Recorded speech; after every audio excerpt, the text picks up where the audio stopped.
Thank you. I hope you all have a handout, or rather two handouts. One of them describes the structure of the lecture, and I hope you'll be able to follow the structure of the lecture by looking at it. The other is a sheet which I will refer to at a later part of the lecture. When Andrew first invited me to give a talk to this conference, I said I did have a paper on the resurrection of Jesus, which would be very suitable, but it was going to be published soon, and Andrew said that's no problem. So it may be that some of you have read the published version. Furthermore, it is only a summary of things I've said in two other books, and some of you may have read some of those, and in that case I apologize to you too. But believing that if you say something often enough, people will start to believe you, I'll carry on. In assessing any historical hypothesis, we have to take into account three kinds of evidence.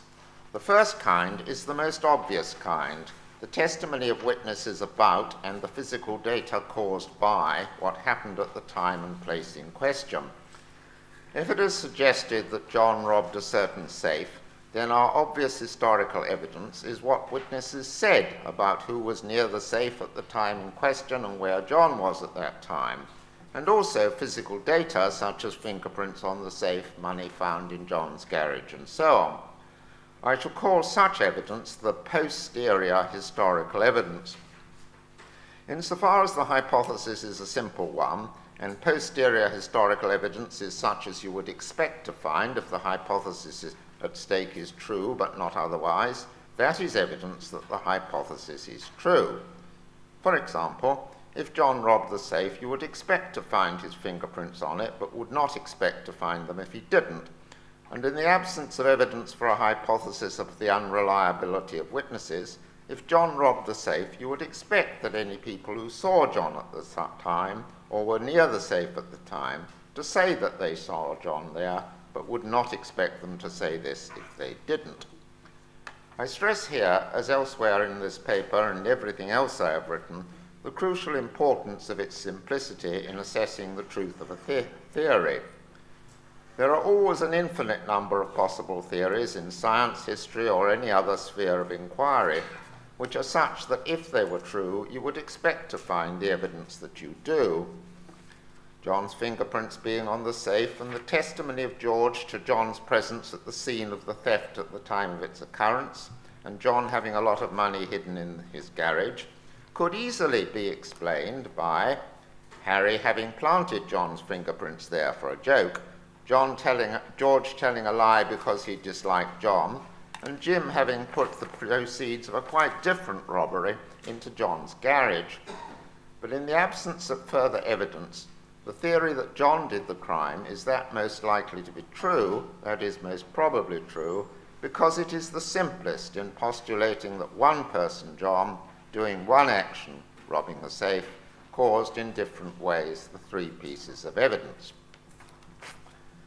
As well as the posterior historical evidence, we need to take into account general background evidence of how likely the hypothesis is to be true independently of the detailed historical evidence. In my humble example, this background evidence will be evidence of John's past behavior and the past behavior of other suspects which might, for example, support strongly, as its simplest explanation, a theory that John is not the sort of person to rob a safe, whereas George is just that sort of person. In that case, even if the posterior historical evidence is exactly what we would expect if John robbed the safe, but not quite what we could expect if George had robbed the safe, nevertheless, we may rightly conclude that George is the most probable culprit. In this example, the background evidence was fairly narrow, John or George's past behavior. But the joint influence of background evidence and posterior historical evidence operates where the background evidence is far more general. Suppose an astronomer observes through his telescope a certain pattern of bright dots, which is exactly the pattern you would find if these dots were the debris of a supernova explosion. It is right so to interpret them, if your theory of physics, as supported by all the other evidence available to the physicist, if your theory of physics, that is the general background evidence, allows that supernovae can explode. But if your theory of physics says that supernovae cannot explode, then the hypothesis that one did on this occasion will need an enormous amount of detailed historical evidence, itself very improbable on any other theory, before we can regard it as probable that this was indeed the result of a supernova explosion. And if we do come to that conclusion, then we will have to regard the whole theory of physics which rules it out as itself improbable, given our new detailed historical evidence. The general background evidence may include not simply that the postulated hypothesis is or is not likely to be true, but that it is likely to be true only under certain conditions. For example, that John is likely to rob safes only when financially broke, or that supernovae are likely to explode when and only when they reach a certain age. In that case, another kind of historical evidence will enter the equation, evidence showing that those conducive conditions, which I shall call the prior requirements, were or were not present. That again will be strong insofar as it is such that you would the evidence that the prior historical conditions are satisfied will be strong insofar as it's such as you would expect to find if those conditions were present and not otherwise. I shall call such evidence the prior historical evidence. So I'm getting three categories which are on the handout in the first paragraph. When we are dealing with a hypothesis H, which would not be too improbable on one worldview, T, but would be immensely improbable on a rival worldview, the general background evidence will be all the evidence which is relevant to the probability of the different worldviews. And to the extent to which it supports most strongly the worldview T, which makes H not too improbable, then we need less by way of detailed historical evidence in order for the claim that H is true to be overall probable. The hypothesis that Jesus rose from the dead is of just this kind. For if there is no God, the ultimate determinant of what happens in the world, as it reads here, is laws of nature.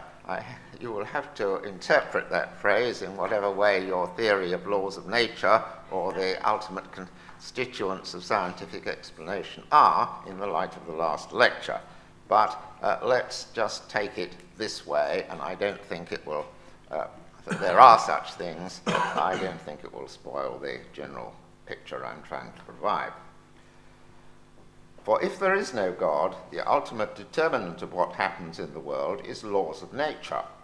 And for someone dead for 36 hours to come to life again is, with immense improbability, and this is what I've written here, a clear violation of those laws, and so impossible. Now, just operate in that frame of reference, laws of nature, violations of laws of nature, for the moment. If it worries you, we'll come and discuss this, but I don't think it spoils the main structure of the argument if you prefer another model. For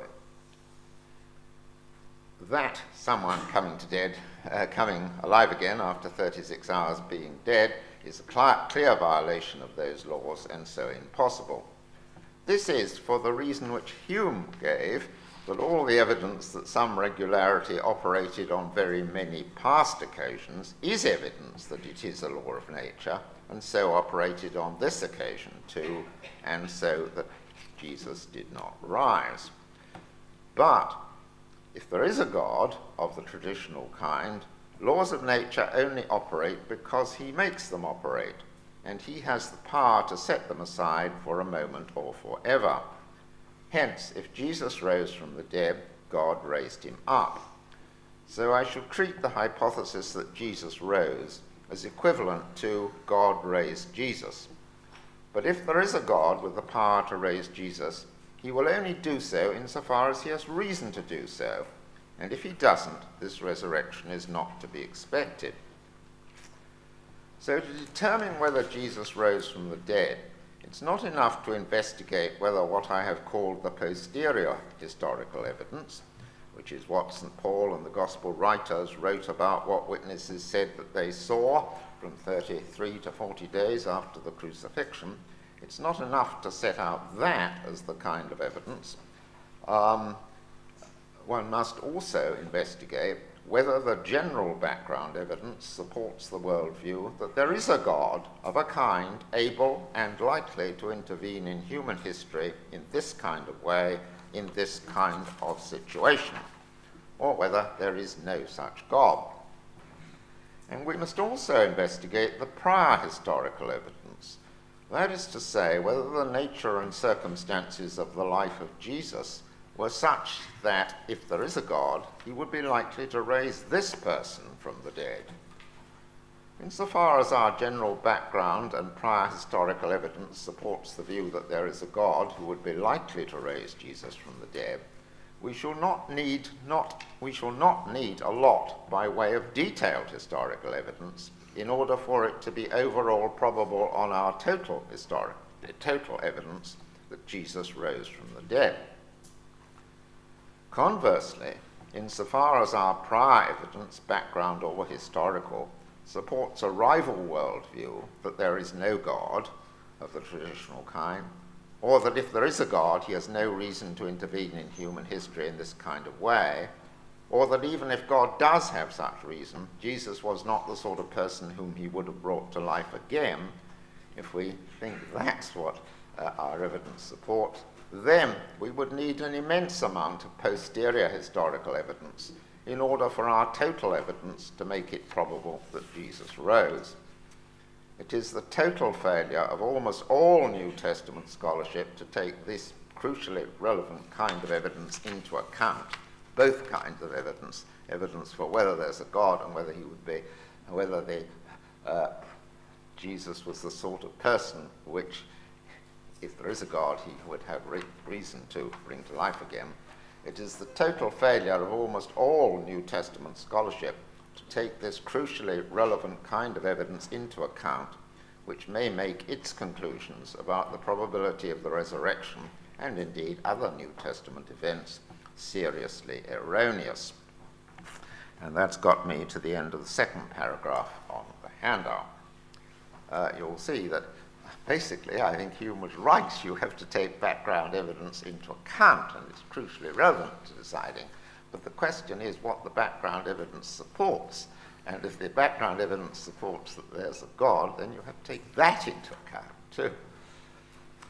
I have argued at considerable length over many years in favour of the view that the existence of a universe, its almost total conformity to natural laws, those laws being such as to lead to the evolution of human beings, those human beings having souls, a continuing mental life whose continuity is separate from the continuity of their physical life, the occurrence of various events in history, and millions of humans having experiences which seem to them to be of God, all this evidence is evidence which, despite the occurrence of evil, makes probable the existence of God.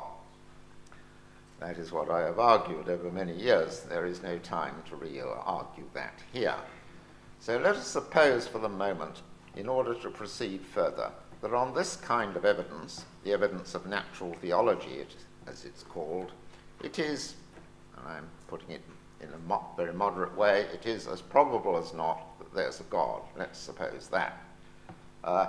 If you think otherwise, then that's going to make a difference to conclusion. If there is a God, clearly he could, if he so wished, choose to raise Jesus from the dead. Hence, to the extent to which, in virtue of his goodness, he has reason to do so, it's probable that he will. God very seldom raises the dead in their original bodies while others on earth continue to live their normal life. Jesus would therefore need to be a very special sort of person for God to have reason to raise him. There might be various reasons why God would choose to raise Jesus, but I shall consider here only one reason, the reason which Christians have traditionally given, that Jesus was God incarnate, that is to say, God who had acquired a human nature. and I'm going to consider only the reasons which God would have for raising Jesus, if that was in fact the case.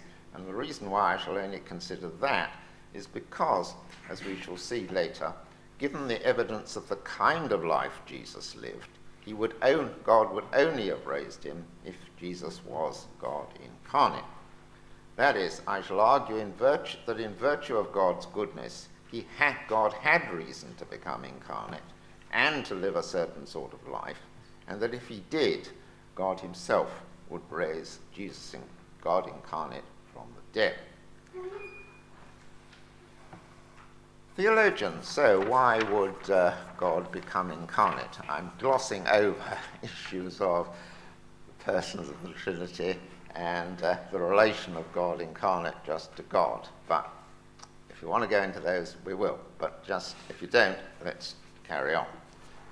It won't make any difference if you're not a Trinitarian, actually, so long as you can allow that God can remain God while becoming incarnate. Theologians have always claimed that a major reason why God would choose to become incarnate was to make atonement for human sins. All humans have wronged God seriously, that is, sinned seriously, because they have failed to show gratitude and obedience to their Creator, who made them from nothing and keeps them in being from moment to moment. When we do wrong to someone, we must repent and apologize, but we must also try to provide reparation for the wrong we have done. And it is good that someone wronged seriously, as in the case God is wronged by us. It is good that someone wronged seriously should require the wrongdoer to make some serious attempt at reparation before forgiving him, for that forces the wrongdoer to take his wrongdoing seriously. But alas, we who owe so much to God already are in no position to make reparation for past sins. Yet while the wrongdoer must himself repent and apologize, someone else can provide him with the reparation for him to offer back to the person wronged. God incarnate could provide a perfect human life for us to offer back to God as our reparation for the life we ought to have led. One who lives a perfect life in typical human circumstances may well be killed for it, and such a death would complete a perfect life. We can then say afterwards, please accept this life and death instead of the life we ought to have led. This reparation is then a sacrifice offered to God, and a resurrection would consist in God's demonstration to us that the sacrifice had been accepted and that forgiveness is available. For the resurrection of someone dead for 36 hours would, as I have noted, be a violation of laws of nature, and this could only be done by him who keeps the laws of nature operative. The second reason why God would choose to become incarnate is a reason which would operate even if humans had not sinned. God made humans subject to pain and suffering of various kinds caused by natural processes. God, being perfectly good, would only have permitted this subjection if it served some greater goods, and theodicy seeks to explain what are the relevant goods. For example, the great good of humans having the significant free choice of whether to cope bravely with their own suffering and to show compassion to others who suffer. Doesn't matter what your theodicy is, or whether you know what the true theodicy is, but there must be a theodicy of that form. That is to say, God makes us suffer. There must be a good reason for that. Nevertheless, it is a considerable imposition to make someone to suffer for a good reason. We humans sometimes rightly subject our own children to suffering for the sake of some greater good to themselves or others. A limited amount of suffering, that is to say. But if we subject them to serious suffering for the sake of a greater good, there comes a point at which it's not merely good, but obligatory to identify with the sufferer, to suffer with him, that is, and show him that we have done so. And here is an example. Suppose that my country has been unjustly attacked and the government has introduced conscription in order to raise an army to defend the country. all young men between 18 and 30 are called up to serve in the army. Older men may volunteer to do so. The government, however, allows parents of those aged between 18 and 21 to veto a call-up. Suppose that I have a 19-year-old son, and although most parents veto their young son's call-up, I refuse to do so because of the gravity of the threat to the country's independence. Suppose also that I am 45 years old, and so have no legal obligation to serve. Plausibly, since I am forcing my son to endure the hardship and danger of military service, I have a moral obligation to him to volunteer to serve myself. In circumstances of this kind, the sharing must not be entirely incognito. The parent needs not merely to share the child's suffering, but to show him that he has done so. A perfectly good God, therefore, would judge it a good thing to share the pain and suffering to which he subjects us for the sake of greater goods by becoming incarnate himself. Living a holy life, protesting against injustice under difficult conditions, is liable to lead to execution. God needs to have told us and shown us that he is God incarnate. In that case, his resurrection would constitute God's signature on that teaching, and to show us that God had identified with our suffering. So there's two reasons why he might become incarnate. And thirdly, we need better information about how to lead good lives in future, and encouragement and help to do so. Humans can, and to some extent in the centuries before Christ did, find out for themselves what is right and wrong. But although the outlines may be discoverable, the details are not easy to discover. Are abortion and euthanasia always wrong, or wrong only in certain conditions, and so on and so on? Humans need information, and in all these matters humans are prone not to face up to the deliverances of their consciences, so they need encouragement. All of this, of course, could be provided through a revelation to some prophet without any need for incarnation. But moral information needs to be filled out by moral example. We need to be shown what a perfect life consists in, and that God has no right to tell anyone else to do for him. It would be good if this information about how to live a perfect life included also encouraging information. For example, that God will take us to heaven if we trust him and fulfill his commandments. And it would be good if God gave us some extra help in leading the moral life, a community of encouragement, for example, a church. Again, God raising someone killed for certain teaching and living a certain life constitutes his signature on that teaching. We now have three reasons why a good God might choose to become incarnate in such a way as to suffer and probably die, and how he would need to show us that it was he who had done this, and that would be achieved by a super miracle such as a resurrection. In my view, while it's quite probable that in virtue of his goodness, God might choose to become incarnate for the first or third reasons, he has no obligation to do so, and there are perhaps other ways of dealing with the problems to which his incarnation for those reasons would provide a solution.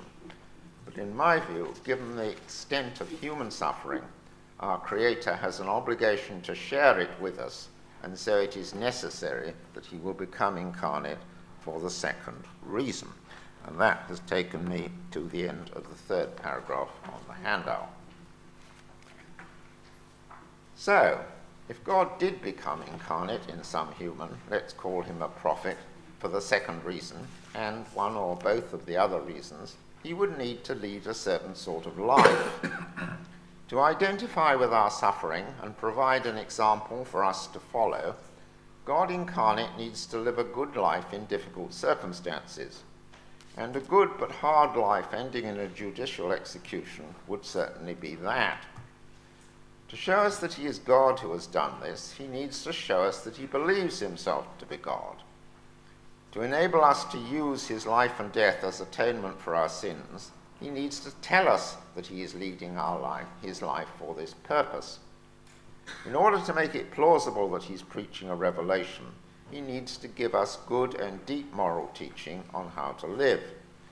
And to make all this available to generations and cultures other than that in which he lived, he needs to found a church to teach humans what he has done and to apply to them his atoning life. So we have prior reason for expecting a resurrection or something of that kind, not of any human, but of a human about whose life our evidence is what we would expect if he had led a life of the above kind. The stronger the background evidence that there is a God whose goodness would lead him to become incarnate for the stated reasons, and the stronger prior historical evidence that Jesus led the sort of life described above, the stronger reason we have for supposing that God would put his signature on it by a super miracle such as the resurrection. My assessment of the balance of New Testament scholarship is that it holds that the evidence is such as we would expect if Jesus led a good and holy life, if Jesus gave us good and deep moral teaching, if Jesus founded a church, and the church did teach that he was God incarnate who atoned for our sins. Moral New Testament teachers on the whole agree that. It is, I suggest, impossible to understand his forming a community of 12 leaders, except as forming a new Israel, whether in the end he intended it to become independent from or to merge back into the old Israel. New Testament scholarship is, however, divided about whether the evidence is such as one would expect if and only if Jesus proclaimed that his life and death was an atonement for sin, and on the whole, New Testament scholarship had claimed that the evidence is not such as would be expected if Jesus believed himself to be divine. So let us turn to these more disputed issues about the life of Jesus. I suggest that on balance, the evidence shows that Jesus did believe that he was divine. If God was to become incarnate for the purposes which I've discussed, he needed to take a human nature, that is, a human way of thinking and acting, and a human body in addition to his divine nature in the way defined by the Council of Chalcedon in 451. That's a pretty complicated concept to get hold of. If Jesus had announced during his earthly ministry, "I am God," this would have been understood as a claim to be a pagan god, a powerful and lustful being who had temporarily occupied a human body, not the all-good source of being. And the well-known Jewish scholar Giza Vermesh notes that, quote, "It is no exaggeration to contend that the identification of a contemporary historical figure with God would have been inconceivable to a first century AD Palestinian Jew." So the failure of Jesus to say, "I am God," during his lifetime is not evidence that he did not believe himself to be God. This is a message which Jesus could proclaim openly only after his crucifixion had made very plainly the reality of his humanity, and so the kind of God he would have to have been, and after his resurrection had provided evidence of his unique status.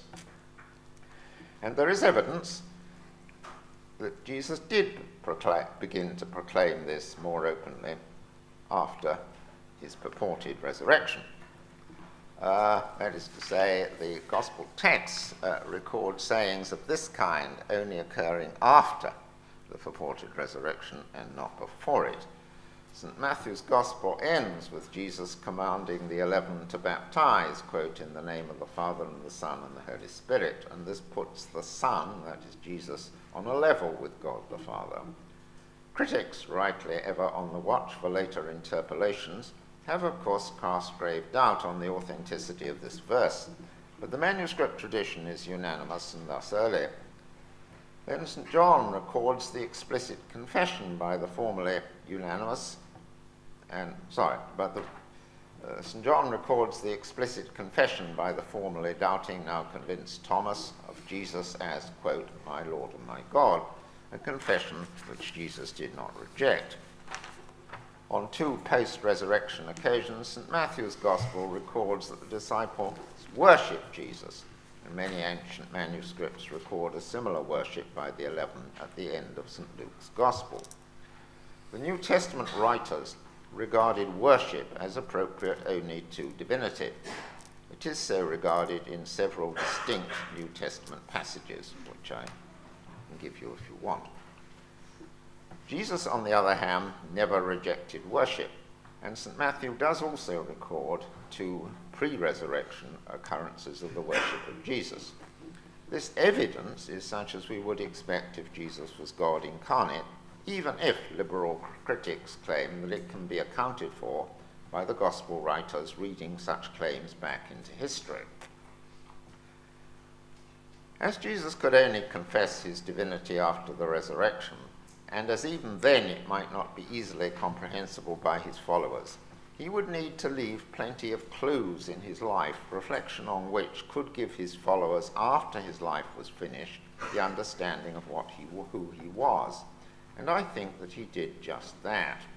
And I shall consider one example of that, a piece of evidence which critics are much less willing to regard as a later construction. This is the claim that the Jews regarded Jesus as blasphemous. The synoptists, that is Matthew, Mark, and Luke, explicitly connect a comment by the scribes who heard Jesus' words of forgiveness to the paralytic man as, the scribes commented, it is blasphemy, who can forgive sins but God alone. Mark and Matthew report that the charge against Jesus before the Sanhedrin was blasphemy. Now, Jesus clearly did not curse God, and so his blasphemy must involve his claiming divine prerogatives. And whether or not you think St. John actually records a Jewish comment, he certainly understood their accusation of blasphemy in this way. In John 10, the Jews attempt to stone Jesus, saying, it's not for a good work that we're going to stone you, but for blasphemy, because you, though only a human being, are making yourself God. Now, according to the Synoptic Gospels, 2 issues were raised at the raised at Jesus' trial before Caiaphas, both relevant to the accusation of blasphemy. Jesus was asked whether he was the Messiah. Claiming to be the Messiah would itself not be arrogating divine prerogatives, but Jesus' quoted response to the question consisted in his developing the theme of his being the Messiah by quoting Daniel 7, quote, you will see the Son of Man seated at the right hand of power and coming with the clouds of heaven. And that was certainly claiming a very high kind of messiahship. And it was to that comment that, according to Mark, Caiaphas responded with, you have heard his blasphemy. Now again, with respect to all the things that evidence I've been producing, it's not obvious that either Jesus made these remarks or that he's claiming divinity, though I think the balance of evidence is that he was.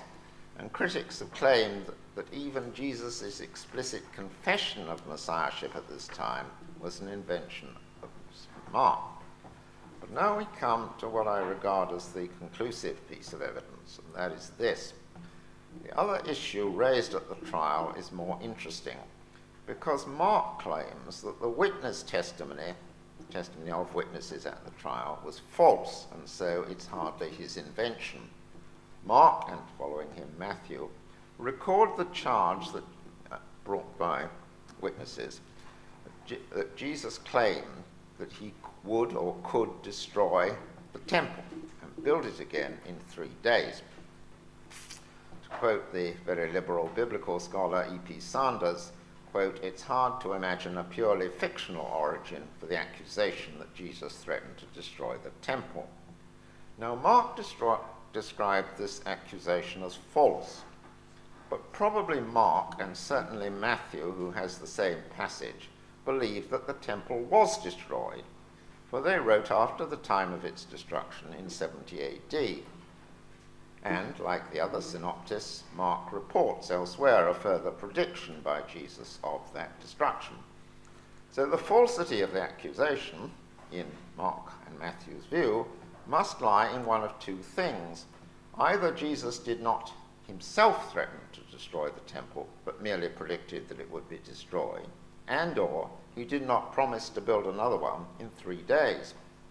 But since Mark and Matthew both believe that he did build in 3 days something else which had been destroyed, quote, not made with hands, that is himself, which, when the temple was destroyed, they came to regard as a replacement for it. They couldn't have regarded that part of the claim about what Jesus said, that he would build another in 3 days, as false. So the only remaining thing that they can have regarded as false was the claim that Jesus did not claim that he would himself destroy the temple, but that it would be destroyed. And of course, they believed that it would be destroyed. Luke describes Jesus' warning at the time of the Passion, warning the daughters of Jerusalem of a time of disaster. And Mark, in the chapter preceding the Passion narrative, records Jesus as predicting the destruction of the temple. So Jesus did indeed predict the destruction of the temple, but by another rather than himself. John 2 quotes Jesus as saying, "Destroy this temple, and in 3 days I will raise it up." To replace the divinely instituted worship of the temple with another kind of worship was clearly God's prerogative, and Jesus is not reported as saying that God had commissioned him to do this. He is reported as saying that he would do it himself, and that is a claim to divinity. So the strongest piece of evidence seems to me is evidence of what the witnesses, whose testimony according to Mark was false, and therefore he wouldn't have had any reason for reading something back into history here. If you look at it carefully, it is just that claim to divinity. And this leads me on quickly to the issue of whether Jesus claimed that his life was an atonement. The above quotation, which, as we have seen, of the witnesses, can hardly be regarded as an invention. This constitutes Jesus' claim that he will provide a substitute for temple sacrifices, which were made in order to achieve atonement for sin. So he himself is going to provide the atonement. And then there is the Last Supper, a solemn meal at Passover time, in which Jesus gave to his disciples bread and wine with the words, "This is my body and this is my blood." Body and blood are the elements of sacrifice. Jesus is telling his disciples that his life is a sacrifice, and so that he himself is a substitute for the temple. All the New Testament accounts for the Last Supper regard it as a, quote, new covenant, and they knew that Jeremiah had prophesied a new covenant, which was connected for Jeremiah with the forgiveness of sins. And then, of course, there is the widespread, unanimous New Testament consensus, so widespread that it would be unreasonable to suppose it had no origin in the teaching of Jesus, that Jesus died for our sins. So I suggest that in all respects, the historical evidence is such as you would expect if Jesus satisfied the prior requirements for being God incarnate. In the light of all our reason for supposing there is a God who would become incarnate and live a certain life, we have therefore good reason in advance of the resurrection for supposing that an event such as the resurrection, to culminate the life of Jesus, to put his signature on that, God's signature on that life, did in fact happen. So we don't need too much detailed posterior historical evidence to suppose that the resurrection actually happened. So if there is significant posterior historical evidence to be expected if Jesus rose and not otherwise, then it doesn't have to be too strong. Now, before I go on there, just a word about the resurrection as a signature on God's signature on the teaching of Jesus. I'd better say that in the light of the last lecture. Deuteronomy, in passages clearly well known to the New Testament writers, gives certain criteria for identifying a true prophet as opposed to a false prophet. And of course, one of those criteria is that the prophet shall tell you to worship the God of Israel, and clearly Jesus satisfied that. But the other criteria is that if he predicts anything, it must come to pass. And clearly that's only going to be very much evidence if the thing he predicted is a thing which is immensely unlikely to come to pass unless he predicted it. And Jesus may or may not have specifically predicted his own resurrection, but he certainly predicted the resurrection generally of the human race, and therefore that would have included his own resurrection. So, if he comes to life by a resurrection, which was clearly the kind of event which no human with their normal powers could possibly bring about, that is evidence that he is a true prophet. He's done the kind of act which a true prophet ought to have done. Nobody predicted something that never had happened before in the history of the human race, as far as the Jews knew. And therefore, that, if it came to pass, would be a signature on the teaching to prove it's true, and therefore everything that went with it. Okay, so did it happen? Did it happen? And we've seen good reason in advance, therefore, for supposing that an event of the kind that Jesus taught, and of the kind that no one else could possibly do except God, would occur. So let us look at detailed historical evidence. If Jesus rose bodily from the dead on the first Easter day, we would expect two sorts of witness evidence. First, witnesses who talked with the person whom they took to be Jesus, and witnesses who saw the empty tomb. On the first, Matthew, Luke, John, 1 Corinthians provide lists of witnesses who they claim talked with Jesus. Acts records twice that Jesus appeared to his disciples for many days. The earliest text of Mark's Gospel is generally thought to have ended at 16:8 with the story of the women finding the empty tomb. Now you'll find a list of all these on the second handout. Mark 16:9 to 20 is a later edition summarizing what is recorded in the other Gospels, primarily Luke. But the earlier parts of Mark contains three separate predictions of the resurrection, and Mark 16:7 reports a young man in white predicting an appearance of Jesus to the disciples in Galilee. So Mark certainly believes that Jesus appeared to his disciples after his resurrection, and to my mind the most probable explanation of why the earliest text we have ends at 16:8 is that there's a lost ending. So there are a lot of reports of individuals, and above all of groups of individuals, seemingly talking to the risen Jesus. And while individuals might imagine things, it would be massively improbable to have joint illusions of Jesus saying the same thing in the course of conversation with many individuals. You could suppose that the whole Christian community had a program of deliberate deceit while giving these reports, but not even the average agnostic or atheist would suggest that in view of what we know about the characters of those involved. Our main sources do, however, give somewhat different lists of who saw Jesus when and where, and this is often thought to be a major discrepancy casting doubt on the whole story. There is, however, a reason for some of the discrepancy, that the writers had different purposes in producing their lists. The priority must go to the list in 1 Corinthians. 1 Corinthians is the earliest of these sources, written by Paul in about 55 AD. The text has the form of a creedal statement, a church-recognized list of witnesses. Paul reports it to the Corinthians as what he had told them previously, and what he himself had received, that is, presumably apart from Christ's appearance to himself. This was that Jesus appeared, and that's on your handout, first to Peter, then to 12, then to above 500 brothers and sisters at the same time, most of whom are still alive, then to James, then to all the apostles, and finally to Paul himself as to one untimely born.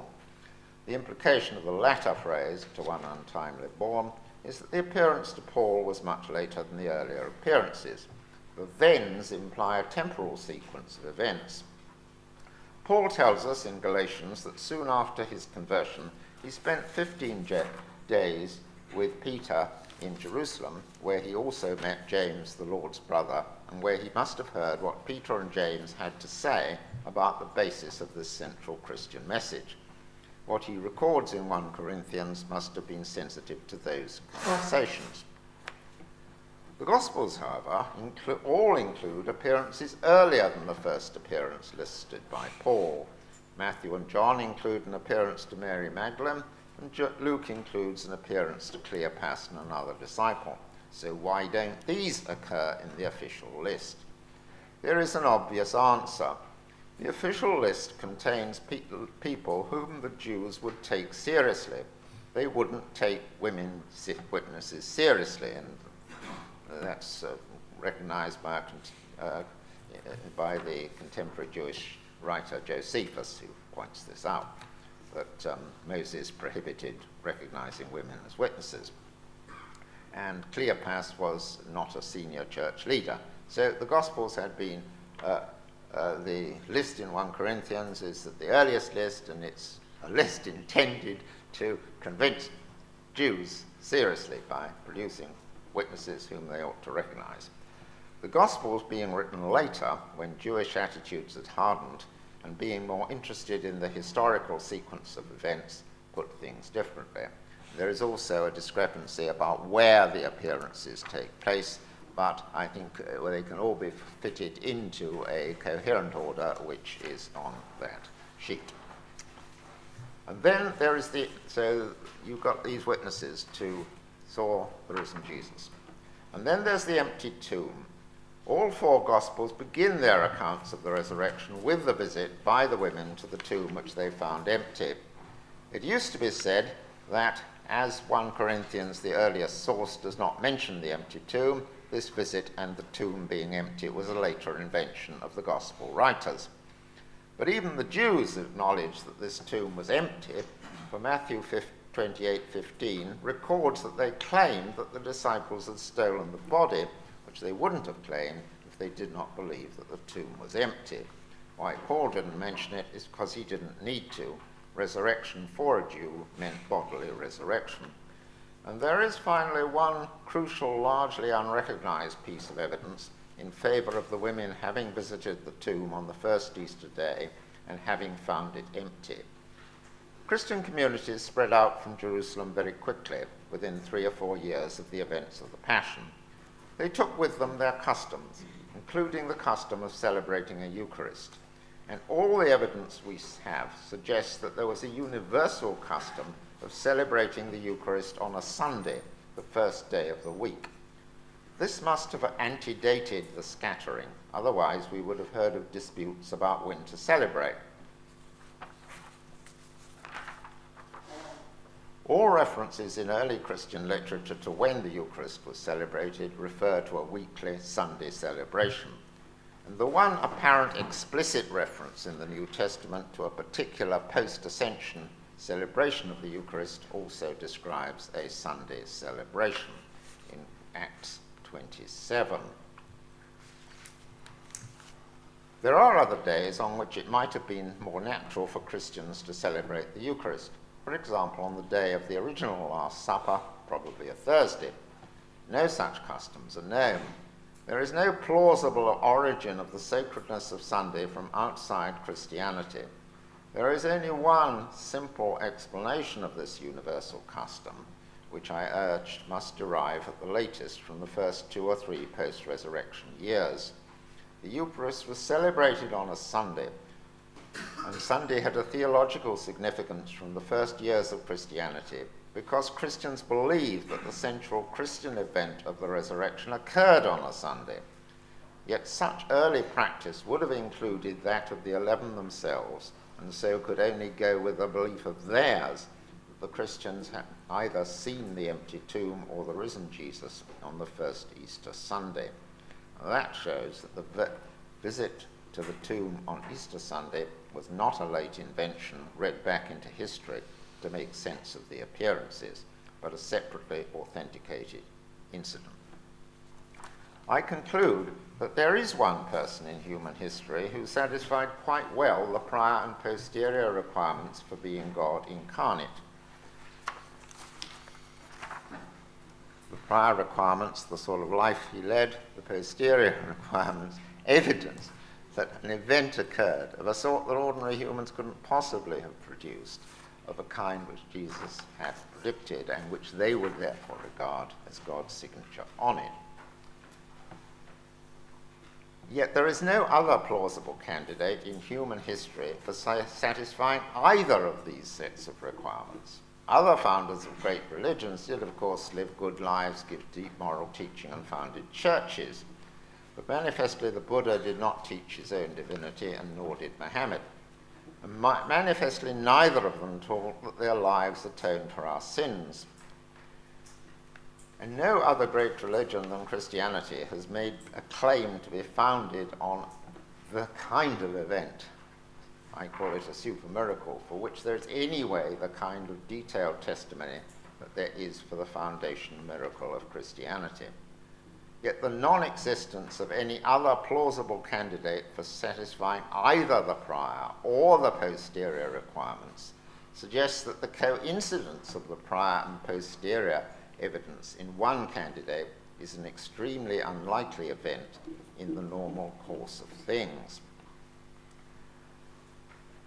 If God did not become incarnate for the stated reasons in Jesus, but became incarnate in some other prophet or plans to do so in future, it would have been deceptive of him to bring about the existence of the amount and kind of prior evidence there is of his incarnation.